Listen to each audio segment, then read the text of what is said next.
Welcome to the jungle. We'll figure this out, brother. What's the next line? Anyone? Welcome.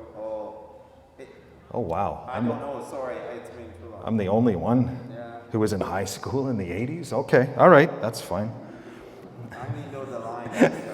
I wouldn't expect you. You were in another continent, probably not listening to a lot of Guns N' Roses in Cameroon, but I don't know. What do I know about Cameroon? We're going to be editing this message.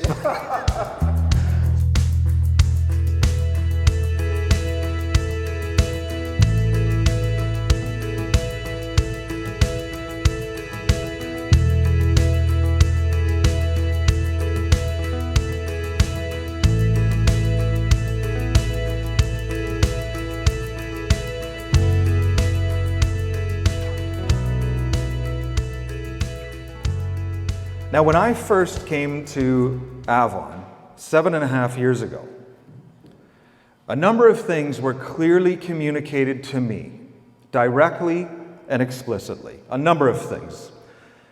Two of those things were these. One, we want to be an outward-focused church. That was communicated to me very early on by a number of people, including leadership, regularly, consistently, directly, and clearly. We want to become a more outward-focused church. Now, we do the inward focus fairly well here at Avon. You know, we care for one another, that's very important, but we'd like to become a bit more outward-focused. You know, we're not as great at reaching out to the people in our surrounding community. We want to be, the struggle is with how to do that. So that's one thing that was communicated fairly clearly to me. The second one of many things was this. We are a covenant community. We're a covenant community. And that, Troy, that's a little different than how a lot of churches do church membership. You don't just sign up once and then we never talk about it again. At Avon, here's what we do as a covenant community. We re-covenant every year or every 2 years. And we come together and we re-covenant. And over the past number of years, we've done that in the fall, in September, which is kind of the start of the church year, practically speaking. It's not the start of the ecclesiological calendar or theological calendar, but for practically speaking, it's the beginning of the church year, September to June. And then we all take a bit of a breather and vacation in the summer. So, in the past, it's usually been at Hidden Acres where we've gotten together, we've renewed our covenant, and often what would accompany the covenanting service would be baptism as well. And some of you may remember we had some incredibly inspiring and just exciting and meaningful baptism and covenant services out at Hidden Acres. Does anyone remember those? It seems like, a few lifetimes ago at this point, doesn't it? But I'm glad I'm not the only one to remember that we had some of those. Well, this fall, we are going to keep the tradition going, and we are going to re-covenant, renew our covenant. This fall on October 3rd, and you've probably noticed over the last number of years, every fall we've taken a bit of a different angle on our covenant that is a reflection of our vision and mission. And this year, the angle we want to highlight, the spiritual leadership team, is bringing these two things together that I talked about, the outward focus and our covenant. So our covenant is going to be about an outward focus. So we're not just covenanting and making promises to one another. We're covenanting and making promises to the people in our surrounding community. So here's our covenant. We will be a welcoming community for people who are burnt out on religion, wary of organized religion in our city, where they can come and experience belonging, encounter God's presence, and grow. So there's 3 commitments in that covenant. The first one is we're going to create a church culture here where people can come and experience belonging. The second commitment we're making is we're going to create an environment here, a thin environment, where people can come and encounter God's presence and be transformed by God's unconditional love. And the third commitment we're making in this covenant is to growth. We are going to teach and model, even more important, model a way of life, the way of Jesus, A way of life that is relatable to people in our 21st century context, that helps them grow into freedom and become the unique true self that they are. So that's our covenant that we're going to be asking you to renew your covenant to on October 3rd, a few weeks. The next 2 weeks, we're going to be talking about two of those commitments. Last Sunday, Stephen was kind enough to talk about the first commitment in our covenant, belonging. If you haven't, I would encourage you to go to our YouTube channel. It was an excellent message. Thank you, Stephen. And check it out, because it's really important, if we're serious about this outward focus, that we learn together how to create a culture where people can come and experience belonging. And Stephen does a great way of inviting us into thinking about that in some new and fresh ways. Today, I want to talk to you about the second commitment, encounter. How do we create thin environments where people can come and encounter God's presence, be transformed? Well, what do I mean by thin environments? Thin environments. Well, the idea comes from the phrase thin place. In the ancient Celtic Christian tradition, they talked about thin places, which was basically they believed in certain geographical, physical places where you could go, and the boundary between heaven and earth, between the spiritual realm and the physical material realm, was thin.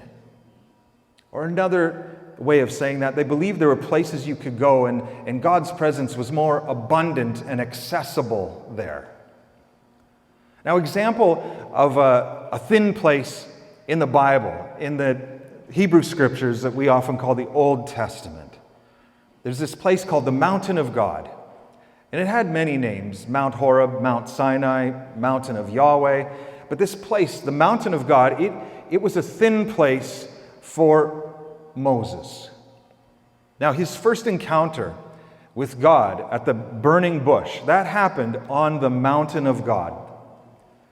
And when God empowered Moses to lead the Hebrew slaves out of captivity, out of Egypt, God led them to the base of this mountain, the Mountain of God, and they spent a significant amount of time there. And every time that Moses needed to hear from God, he would go up this mountain to hear from God. And that's where he got the 10 Commandments. It's where he had this incredible experience of seeing the back of God's glory. I mean, I don't even know what that is really all about. It's an interesting story to think about. But he had all these God encounters on this specific mountain, the Mountain of God. It was a thin place for Moses, but not just Moses. 600 years later, we read of the prophet Elijah coming to this Mountain of God, and he has this famous experience. Many of you have probably heard of this when he encounters the still small voice of God. You've heard that story? That was on the Mountain of God, the same place. My question to you is this: do you have a place like this in your life? Do you have a place in your life like Moses had, the Mountain of God? Is there a place where you sense God's presence more easily than others? Now, at the heart of the message of Jesus is that the whole world is a thin place. The whole world is a thin place. You just need eyes to see and ears to hear. Now, in his conversation with the Samaritan woman, they're talking, John chapter 4, and she says, Jesus, I recognize that you're a prophet. And she says, Rabbi, teacher, maybe you can settle this for me. You see, in our Samaritan religious tradition, we're told that we need to go to our holy mountain to meet with God. It's called Mount Gerizim. But in your Jewish tradition, you tell us that we need to go to the Temple Mount in Jerusalem to meet with God. So, Rabbi Jesus, which is correct? Do I need to go to the Temple Mount, or should I just honor the religious tradition of my ancestors and go to Mount Gerizim, our holy mountain? And Jesus replies, a time is coming, in fact, the time has already come, when you don't need to go to this place or that place to meet with God. What you need to do is you need to worship in spirit and in truth. Now, there's a number of interesting things in that passage. I mean, first of all, there's definitely a connection between mountains and thin places, right? Like we have the mountain of God, we have Mount Gerizim, we have the Temple Mount. I mean, there's a reason there's the expression mountaintop experiences. Has anyone been on top of mountains? There seems to be a spiritual vibe up there. Maybe it's just that the air is thin, so it becomes a thin place. I don't know. But there's definitely a connection in the Bible. And you definitely see in this story that the Samaritans believe in thin places, that if you go to this mountain, there's a better chance of being able to meet with God, worship God, experience God. And the Jewish people definitely believed that God is more present on the Temple Mount than anywhere else. They believed in thin places. And Jesus here isn't negating the existence of thin places, I don't think. What Jesus is saying is, what's more important than going to the right place is to develop the right posture. It's not about finding the right external place to go to. It's about developing and nurturing an inner posture that allows you to sense the presence of God. And that posture is about openness, being open to the presence of God. It's about intentionality, actually seeking the presence of God. It's about humility. How important is humility? I mean, one of the things that blinds us is our arrogance when we think we know. We think we know who God is and how God manifests and how God works in the world. It requires humility, this inner posture of humility. And finally, a willingness to be changed, a willingness to be transformed. So Jesus is saying with this inner posture, the whole world becomes a thin place. That's kind of what Jesus is saying here. The point of thin places is not that God is more present in one place than another. The point of thin places is this: certain environments help us open up to God and sense God's presence more easily. Environment matters. Environment matters. In fact, Jesus demonstrates this in his own life. When Jesus wants to connect with spirit and recharge, Jesus looks for specific kind of environments. Jesus goes into the wilderness. Jesus will look for a solitary place of solitude, very particular place, because Jesus understands. Just like us, certain environments, it's easier to open up to God's presence and to sense God's presence. So, when I'm talking about us, this covenant of us creating and nurturing thin environments, I'm talking about creating and nurturing environments that help people, just make it a little bit easier for them to be open to God. And help them, make it a little bit easier for them to sense God's presence. Here's an interesting question. How do we do this? How do we create and nurture thin places, thin environments? Well, there's no magic formula. There's no 5 easy steps to creating and nurturing thin environments. I mean, I have a lot of thoughts on it, but I'm not sure that will be really helpful. I think what's helpful is for each of us to think about this. Just reflect on a time. Reflect on an experience when the Avon community became a thin place for you. It could have happened in many different ways. It certainly has for me. I mean, there have been conversations in the foyer that just turn into thin place for me. I remember a business meeting where things get a little tense. Then all of a sudden someone has, a profound word of divine wisdom that just brings a holy hush to the whole group. That's a thin environment. All of a sudden everyone's a bit more open to the presence of God. Sometimes when we would sing songs together, and we would all be singing together, and just from our hearts, just this holy longing, and all of a sudden the atmosphere of the room would change.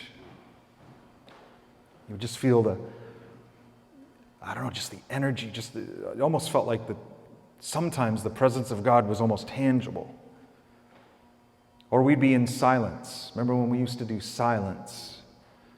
And you just feel the peace of God just fill the room.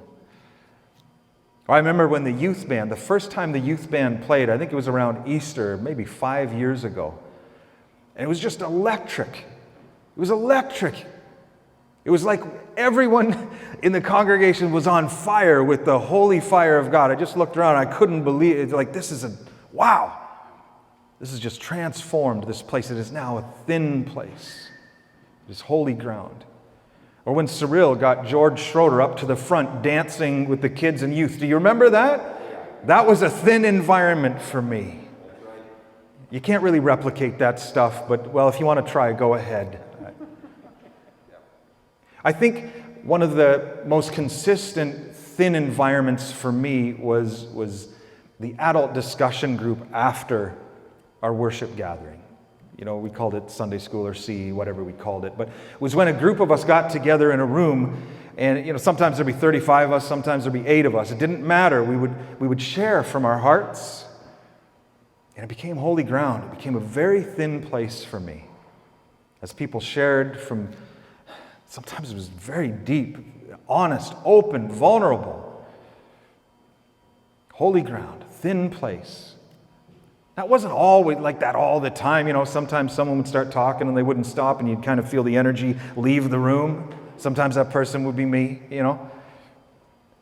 Or sometimes our egos would get involved, or our minds would get involved, and we're trying to convince other people that our ideas are maybe a little better than theirs. It happens. When 2 or 3 are gathered, Jesus is there, but so are our egos and politics, right? It's just the way it is. But most of the time, I believe this, most of the time in that adult discussion group, it was holy ground for me. Most of the time, just a thin environment, a very rich, thin environment. And a lot of that was, our facilitators. I don't want to embarrass them, but our facilitators for most of those conversations, that was Don and Lois. I've learned throughout my life that there are thin facilitators, thin people, and I'm not talking about being skinny. I'm talking about having, the kind of people that being in their presence, like a thin place, just being in their presence helps you open up to God more, helps you sense the presence of God more. And Don and Lois were thin facilitators for me in that room, for many of you. I know that. And here's the thing. Thin environments don't just happen. Leaders, facilitators, participants, we all have a role to play, and we either thicken or thin the environment. What I've discovered over the past year and a half through this pandemic is what I've missed most about pre-pandemic church is when we would come together and we would just create a thin place together. Man, I'm telling you, preaching into a camera, you just don't get that. So I've missed this. I'm still getting used to the masks, but by God's grace, I will adapt and adjust. Or the pandemic will be over someday, but either one. So friends, my whole point, I'm going to wrap up. The whole point is, I'm sure at one point or another, if you've been journeying with Avon for any amount of time, you've experienced this thin environment that I'm talking about. What our covenant commitment here is, we just want to share that with other people in our community, because there are people in our community, they don't want anything to do with religion, but they're looking for God encounter. They're looking for belonging. They are looking for a place to grow. And we want to continue to create and nurture that environment. We want to share it with other people. That's what this is about.